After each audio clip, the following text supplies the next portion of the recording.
નમસ્કાર વિદ્યાર્થીની બહેનો. આગળ આપણે સમાજશાસ્ત્રમાં ઓગસ્ત કોંત વિશે અભ્યાસ કરેલો અને હવે પછીથી સમાજશાસ્ત્રી ઇમામ દુર્ખીમ કે જે મહત્ત્વનો ફાળો આપેલો છે સમાજશાસ્ત્રમાં એ વિશેની માહિતી આપણે મેળવીએ. તો ઇમામ દુર્ખીમ 1858થી 1970 સુધીનો ફાળો એનો મહત્ત્વનો રહેલો છે. પોતાના જીવન દરમિયાન ઓગસ્ત કોંતની સાથે સાથે ઇમામ દુર્ખીમે પણ સમાજશાસ્ત્ર અથવા તો સમાજની સુધારણા માટે થઈ અને અગત્યના બાબતો અથવા તો સમાજમાં જે રીતરિવાજો, સમાજની પેઢીઓની સુધારણા એવી અનેક બાબતો સાથે સંકળાયેલા છે. ફ્રાન્સના વિદ્વાન ઇમામ દુર્ખીમે સમાજના નક્કર વૈજ્ઞાનિક અભ્યાસ દ્વારા ઓગસ્ત કોંતે રોપેલા સમાજશાસ્ત્ર રૂપી બીજને અંકુરિત કરવાનું કાર્ય કર્યું હતું. તો ફ્રાન્સના જે ઓગસ્ત કોંતની સાથે પોતાના વિચારો રજૂ કરનાર ઇમામ દુર્ખીમે મહત્ત્વનો ફાળો સમાજશાસ્ત્રમાં આપેલો છે. એટલે આપણે એને કહી શકાય કે સમાજશાસ્ત્રના બીજ અંકુરિત કરવાનું કાર્ય દુર્ખીમે કરેલું છે. દુર્ખીમ માનતા હતા કે સમાજશાસ્ત્ર માત્ર સમાજનું પૃથ્થકરણ નથી કરતું, પરંતુ એથી વિશેષ તો તે સામાજિક જીવન જીવવાની કળા છે. ઓગસ્ત કોંત એવું માને છે કે જે માત્ર સમાજનું પૃથ્થકરણ નથી કરતું, એટલે સમાજશાસ્ત્ર છે એ સમાજ માટે થઈને પૃથ્થકરણનું કાર્ય નથી કરતું, પરંતુ સમાજ જીવનમાં કેવી રીતે જીવન જીવવું એની કળા શીખવે છે. અથવા તો સમાજમાં આપણે કેવી રીતે કાર્ય કરી શકીએ, કેવી રીતે રહી શકીએ, એ બધી જ બાબતો સમાજશાસ્ત્ર દ્વારા શીખી શકાય છે. સમાજશાસ્ત્રમાં કોઈ અગોચર વિશ્વનો નહીં, પરંતુ જીવંત વ્યક્તિઓના સમૂહનો અભ્યાસ કરતું હોવાથી દુર્ખીમને આ વિષયના અભ્યાસોમાં વિશેષ રસ જાગૃત થયો. અહીંયા કહી શકીએ આપણે કે જે પોતે એના અભ્યાસોથી આ વિષયમાં વિશેષ રસ જાગૃત કરનાર ઇમામ દુર્ખીમ પોતે પણ રસ ધરાવ્યો અથવા તો પોતાના સંદેશાઓ દ્વારા જે સમાજમાં કોઈ અગોચર વિશ્વ નહીં, પરંતુ જીવંત વ્યક્તિઓના સમૂહનો અભ્યાસ કરવાનું કાર્ય એણે કરેલું છે. તેમનું ધ્યેય વ્યક્તિ અને સમૂહ વચ્ચેના સંબંધો સાધવાનું હતું. એનો મુખ્ય ઉદ્દેશ્ય એ હતો કે વ્યક્તિ કઈ રીતે રહે છે અથવા વ્યક્તિના સંબંધો કેવા પ્રકારના છે અને એ વ્યક્તિ અને માનવ સમૂહ વચ્ચે કેવી રીતે પોતાના ધ્યેયો સાધી શકાય, પોતાના સંબંધો સ્થાપી શકાય, એ બાબતોની સ્પષ્ટતા ઇમામ દુર્ખીમે કરેલી છે. સમાજની સમૂહની વ્યક્તિ પર શું અસર થાય છે તે તેમને ચકાસવું હતું અને તેથી જ તેણે સામાજિક તથ્યોનો અભ્યાસ કરવા પર ભાર મૂક્યો છે. પોતાને એ બાબતોની સ્પષ્ટતા કે સમૂહથી વ્યક્તિના જીવન પર કેવી અસર થઈ શકે છે અથવા તો એને તપાસવાનું કાર્ય ઇમામ દુર્ખીમે કર્યું છે. દુર્ખીમના મતે સામાજિક તથ્યો સમૂહ જીવનમાં ઉદ્ભવે છે. આવા તથ્યો વ્યક્તિની બહાર પણ છે અને વ્યક્તિને અમુક જ રીતે વર્તવા માટે ફરજ પૂરી પાડે છે. વળી આ તથ્યોની રીતે કેવી રીતે નિરીક્ષણ પણ કરી શકાય છે એ બાબતોની સ્પષ્ટતા પણ ઇમામ દુર્ખીમે કરેલી છે. તો જીવનના તથ્યો સમૂહ જીવનમાં કઈ રીતે રહી અથવા તો વ્યક્તિમાં રહેલી જે પણ બાબતો, વ્યક્તિનું વર્તન કયા પ્રકારનું છે, એવી દરેક બાબતોની સ્પષ્ટતા ઇમામ દુર્ખીમે કરેલી છે. તો એ સાથે આપણે કહી શકીએ કે ઇમામ દુર્ખીમે મહત્ત્વનો ફાળો આપેલો છે. એના નિરીક્ષણો દ્વારા એણે મહત્ત્વની બાબતોની સ્પષ્ટતા પણ કરેલી છે. અહીંયા આપણે ઇમામ દુર્ખીમના જે ઉદાહરણ દ્વારા પણ સમજી શકીએ કે ભારતીય સમાજના સંદર્ભમાં રિવાજો છે, પરંપરાઓ છે વગેરે સામાજિક તથ્યો તરીકે ઓળખાવી શકાય છે. દુર્ખીમ જણાવે છે કે સામાજિક તથ્યોને વસ્તુઓ તરીકે જોવા જોઈએ જેથી તેનો અભ્યાસ બરાબર રીતે થઈ શકે. અહીંયા રિવાજો, પરંપરાઓ, એમાં દુર્ખીમ કહે છે કે એનો અભ્યાસ કરવો હોય તો આપણે એને જે પણ પરંપરા, રીત રિવાજો છે એને તથ્યો તરીકે જોવાના, અથવા તો દુર્ખીમ એ સામાજિક તથ્યોને વસ્તુ તરીકે જોવાનું પણ કહે છે. અને તે રીતે કહી શકાય કે the rule of social modern આ સામાજિક તથ્યોની સમજૂતી આપી અને દુર્ખીમે સમાજશાસ્ત્રના આ પદ્ધતિ અથવા તો એનું મહત્ત્વનું પ્રદાન કરેલું છે. એટલે કે નિયમો, જે સમાજના નિયમો છે એ માટે થઈ અને વ્યક્તિ કેવી રીતે પોતાનું પ્રદાન આપે છે અથવા તો વ્યક્તિ પોતે કઈ રીતે રીત રિવાજો અપનાવે છે, એ રીત રિવાજો કઈ રીતે અપનાવવા જોઈએ, એ બાબતોની સ્પષ્ટતા ઇમામ દુર્ખીમે કરેલી છે. આ ઉપરાંત આત્મહત્યા, શ્રમ વિભાજન, સામાજિક એકતા, ધર્મ, સામૂહિક પ્રતિનિધિત્વ જેવા સિદ્ધાંતો આપી અને દુર્ખીમે સમાજશાસ્ત્રના વિકાસમાં મહત્વપૂર્ણ યોગદાન પણ આપેલું છે. એ નિયમો, તથ્યો, રિવાજો ઉપરાંત પણ આત્મહત્યા, શ્રમ વિભાજન, સામાજિક એકતા, ધર્મ, સામાજિક પ્રતિનિધિત્વ આવી અનેક બાબતોનું મહત્વપૂર્ણ યોગદાન દુર્ખીમે આપેલું છે. અથવા તો દુર્ખીમનો અહીંયા તમને પોજ પણ જોવા મળે છે કે જે ઇમામ દુર્ખીમ કે પોતે એક બુઝુર્ગ વ્યક્તિ આપણે તો ફોટામાં દેખાય છે, પરંતુ પોતાના જીવન વિશે અહીંયા જીવન પર્યંત પોતાના સ્વભાવ અને એ અનુસાર સમાજમાં સુધારણા કઈ રીતે થઈ શકે, રીત રિવાજો કેવી રીતે અપનાવી શકાય અને એ વિશેની સમજૂતી દુર્ખીમ દ્વારા આપવામાં આવેલી છે. તો એ પછીથી જોઈએ તો આપણે અહીંયા એ વિશેષ છે એના પછીનું યોગદાન આપનાર હર્બર્ટ સ્પેન્સર્સ કે જે શું થયેલા છે તો કે 19મી સદીથી લઈ અને પોતાના પ્રયાસો એને કરેલા છે.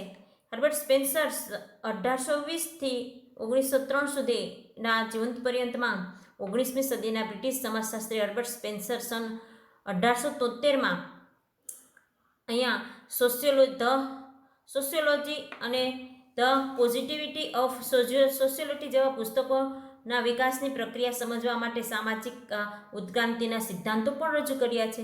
સ્પેન્સર્સે સમાજની જીવંત દેહ સાથે તુલના કરી સમાજને એક જીવંત પ્રાણી તરીકે વર્ણવ્યો છે કે જીવંત વ્યક્તિ છે, જીવંત વ્યક્તિની સાથે અહીંયા જીવંત દેહ સાથે અથવા તો જીવંત વ્યક્તિઓના પ્રાણીઓના વર્તન સાથે સરખાવવાનો પ્રયાસ અહીંયા હર્બર્ટ સ્પેન્સરે કરેલો છે. જેમ શરીરમાં જુદા જુદા ભાગોનું બનેલું છે એવી જ રીતે સમાજમાં પણ જુદા જુદા ભાગો રહેલા છે એ બનેલું છે અને જો સમાજને જીવંત રાખવું હોય ને તો તેના આ ભાગોની સાથે મળી અને કાર્ય કરવું પડે એમ છે. અનેક ભાગોમાં આ વહેંચાયેલું છે. જેમ શરીર જીવંત છે અને અલગ અલગ ભાગમાં વહેંચાયેલું છે એવી જ રીતે આપણા શરીરના અંગ અવયવો કાર્ય કરે છે, એવી જ રીતે સમાજના અલગ અલગ ભાગમાં વહેંચાયેલું છે. એને જો જીવંત રાખવો હોય તો બધાને સાથે મળી અને કાર્ય કરવું પડે છે અથવા તો સાથે રહી અને કાર્ય કરવાની પદ્ધતિ અપનાવવી પડે છે. એ બાબતે સ્પેન્સરે પોતાના આ સિદ્ધાંતોમાં સ્પષ્ટ કરેલ છે. 1973માં લખેલા જે સિદ્ધાંતો છે એ સમાજમાં ઉત્ક્રાંતિનો સિદ્ધાંત એણે રજૂ કરેલો છે. સામાજિક ઉત્ક્રાંતિ કઈ રીતે લાવવી એમાં આ બાબતોની સ્પષ્ટતા છે કે જેમ શરીરના અંગ અવયવો કાર્ય કરે છે એવી જ રીતે આપણે આ સમાજમાં એકી સાથે કાર્ય કરવું હોય તો બધાએ સાથે મળી અને કાર્ય કરવાનું રહે છે. તેમના સિદ્ધાંતોમાં પ્રાણીઓની માફક સમાજની પણ ઉત્ક્રાંતિ થાય છે એ બાબત સવિશેષ મહત્વની રહેલ છે. જેમ પ્રાણીઓમાં ફેરફારો થાય છે, ઉત્ક્રાંતિ થાય છે, એવી જ રીતે માનવીઓમાં પણ આ બાબતે શું થયેલું તો કે સવિશેષ મહત્વની રહેલ છે, ઉત્ક્રાંતિ રહેલી છે. એ માટેની સ્પષ્ટતા ઇમામ દુર્ખીમે કરવામાં આવેલી છે. ઉલ્લેખનીય છે કે ગુજરાતના ક્રાંતિવીર શ્યામજી કૃષ્ણ વર્મા પોતાના લંડન નિવાસ દરમિયાન હર્બર્ટ સ્પેન્સરના પ્રભાવ હેઠળ આવ્યા હતા અને સ્પેન્સર્સના અવસાન બાદ તેઓએ હર્બર્ટ સ્પેન્સર્સ ઇન્ડિયન ફિલોસોફી પણ જાહેર કરી હતી. એ ઉપરાંત વિશેષ ઉલ્લેખનીય બાબત એ સ્પષ્ટ થાય છે કે ગુજરાતના ક્રાંતિવીર શ્યામજી કૃષ્ણ વર્મા કે જે લંડન નિવાસ દરમિયાન હર્બર્ટ સ્પેન્સર્સના સંપર્કમાં આવેલા હતા અથવા તો હર્બર્ટ સ્પેન્સર્સની સાથે એ રહેલા હતા અને એણે પણ પોતાના પુસ્તક હર્બર્ટ સ્પેન્સર્સ ઇન્ડિયન ફિલોસોફીમાં પણ એ જાહેરાત કરી છે કે એનું જીવન અથવા તો સમાજમાં ઉત્ક્રાંતિ આવે એવા પ્રયત્નો કરનાર હર્બર્ટ સ્પેન્સર્સનો ફાળો મહત્વનો રહેલો છે. તો એ સાથે એ હર્બર્ટ સ્પેન્સર્સ ફિલોસોફી કે જે હર્બર્ટ સ્પેન્સર ઇન્ડિયન ફિલોસોફી તરીકે જાહેરાત કરવામાં આવેલી હતી. તો આ જે ઇમામ દુર્ખીમ છે, હર્બર્ટ સ્પેન્સર્સ છે, એ આપણને પોજ દ્વારા એની ઓળખાણ થઈ શકે. ઇમામ દુર્ખીમ કે જે આગળ પણ એનો પોજ રહેલો હતો, અહીંયા હર્બર્ટ સ્પેન્સર્સ છે તો એ પણ શું થયેલા છે તો કે અહીંયા આપણને જોવા મળે છે. તો એના જે ફોટો દ્વારા આપણે જાણી શકીએ કે સમાજશાસ્ત્રીઓએ પોતાનો મહત્વનો ફાળો એ આપેલો છે કે જે શું થઈ શકે છે તો કે એના નામની સામે અથવા તો એના ઉલ્લેખ રહેલો છે, એની સાથે સાથે એના ફોટા પણ આપવામાં આવેલા છે, જેથી કરીને આપણે એને ઓળખી શકીએ અથવા તો જોઈ શકીએ. હવે પછીના છે કાર્લ માર્ક્સ, કે જે પોતે કાર્લ માર્ક્સ 1818થી 1883 સુધીમાં એણે પોતાનું યોગદાન આપેલું છે કે એ સમયથી એ પોતે મહત્વની ભૂમિકા બજાવતા હતા. અહીંયા જોઈ શકીએ આપણે કે જર્મનીના વિદ્વાન કાર્લ માર્ક્સ સમાજશાસ્ત્રના સંઘર્ષવાદી અને સમાજવાદી વિચાર શાખાના પ્રણેતા મનાય છે. જર્મનીના વિદ્વાન કાર્લ માર્ક્સ એ સમાજશાસ્ત્રના સંઘર્ષવાદી અને સમાજવાદી વિચારધારાના પ્રણેતા ગણવામાં, એટલે કે મુખ્ય વિચારક ગણવામાં આવે છે કે સમાજશાસ્ત્રમાં જે સંઘર્ષવાદી અને સમાજવાદી વિચારોની જે પ્રેરણા આપનાર કાર્લ માર્ક્સનો ફાળો પણ કેવો રહેલો છે તો કે અગત્યનો રહેલો છે. કાર્લ માર્ક્સ સૌપ્રથમ એવા વિચારક હતા જેમણે ઐતિહાસિક ઘટનાઓ પર આર્થિક પરિસ્થિતિઓ નો પ્રભાવ હોય એ બાબત પર પણ ભાર મૂકવામાં આવેલો હતો. સૌપ્રથમ એક વિચારક હતા અને જેમણે ઐતિહાસિક ઘટનાઓના આર્થિક પરિસ્થિતિઓના પ્રભાવ પર ભાર મૂક્યો હતો.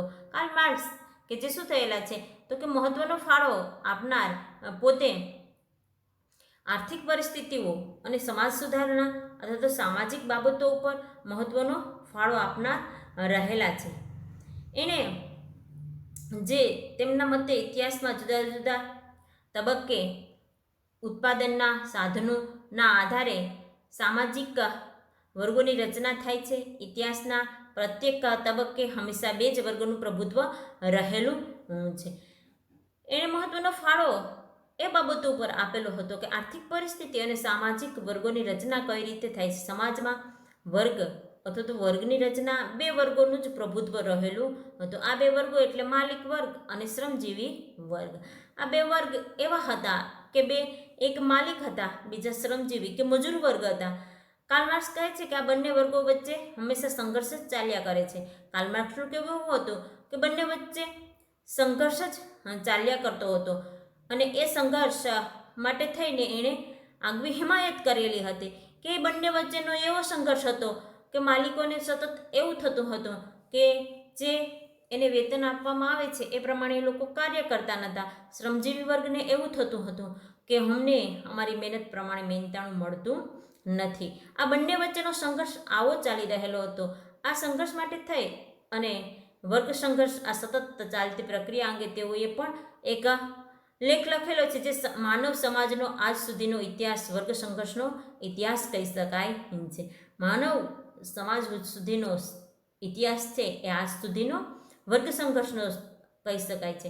માર્ક્સે વિશ્વભરના શ્રમજીવીઓને એક થઈ મૂડીવાદી સમાજ વ્યવસ્થા દૂર કરી વર્ગહીન વ્યવસ્થા સ્થાપવાનું આહવાન પણ કરેલું છે.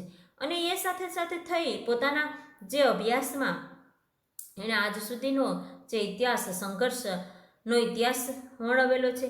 અને એ લોકોએ જે શ્રમજીવી વર્ગે વિશ્વમાં પોતે જે વર્ચસ્વ સ્થાપેલું છે અથવા શ્રમજીવી વર્ગનું શોષણ કરેલું છે એ માટે થઈ અને મૂડીવાદી સમાજ વ્યવસ્થા દૂર કરી વર્ગહીન સમાજ વ્યવસ્થા સ્થાપવાનું આહવાન કાર્લ માર્ક્સે કરેલું છે. એણે એ બાબતે સ્પષ્ટતા કરેલી છે કે જે મૂડીવાદી સમાજ વ્યવસ્થા છે એને દૂર કરવી અને એ માટે થઈ અને પોતે જે વર્ગહીન કોઈ પણ વર્ગ જ નહીં એવી સમાજ વ્યવસ્થાનું આહવાન કરવાનું કાર્ય કાર્લ માર્ક્સે કરેલું છે.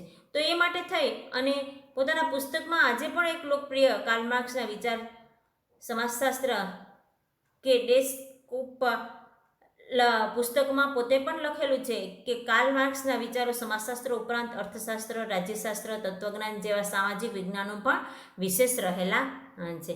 તો એ પોતાના પુસ્તકમાં એ વધારે વિશેષ પણ લખેલું છે અથવા તો લોકપ્રિય છે કે એ પોતે પણ એક વર્ગ સંઘર્ષ જે સમાજમાં વર્ગ સંઘર્ષ ઉદ્ભવી રહેલો છે એના માટે મહત્વનો ફાળો આપનાર છે. તો અહીંયા સુધી આપણે જે સમાજશાસ્ત્રીઓ કે ઇમામ દુર્ખીમ છે, હર્બર્ટ સ્પેન્સર છે અને કાર્લ માર્ક્સ આ વિશેની માહિતીઓ આપણે મેળવી. તો એ દરેકે પોતે સમાજ વ્યવસ્થા અથવા તો સામાજિક સુધારણા કઈ રીતે લાવી શકાય એ બાબતોની સ્પષ્ટતા એને કરવામાં આવેલી છે. એ ત્રણ સમાજશાસ્ત્રીઓએ પોતે સમાજની વ્યવસ્થા કઈ રીતે સુધરે એ માટેનો ફાળો અગત્યનો બનેલો છે. અને એની સાથે હવે પછી જે સમાજશાસ્ત્રી છે મેક્સ વેબર, તો એ મેક્સ વેબરને આપણે ફરી આગળના ચેપ્ટરમાં આગળના પીરિયડમાં આપણે જોઈશું. તો અહીંયા સુધી રાખીએ.